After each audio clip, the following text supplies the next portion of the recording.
I'm not that familiar with radical feminism. I've been a conservative most of my life and just pretty much just a woman married to the same man for 30 years, have 2 children, just care about coaching athletes, and wasn't really aware, have never been aware of too much of what's going on in the women's movement.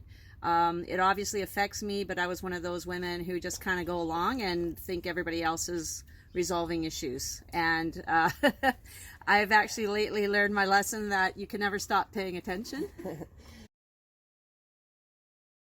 I really feel like the issue of gender identity and sex-based rights is something we in sport have had very little knowledge of in terms of the theory and the political movements and the various feminist groups and that sort of thing. And I think the thing that we need help with, I believe, is more in terms of the legal ramifications.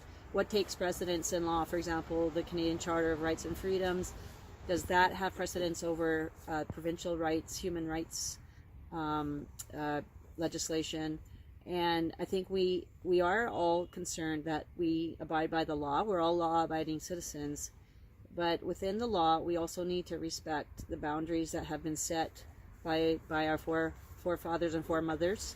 And it's interesting that here we are in Edmonton and in Alberta and the famous 5 and the suffragette movements and the human rights for females. I mean, you know, Emily Murphy and her crew, they really did break the way and ground for women to have fairness and be considered persons under the law. And if we don't stand our ground now, female athletes will be excluded persons from sport. And I think this is just a new battle for this century. I mean, I feel like, you know, in all the progress we make, we always have to be vigilant to not slide backwards. So I believe that if there are feminist groups and radical feminist groups in Alberta willing to help, I'm more than open to your suggestions and to your assistance.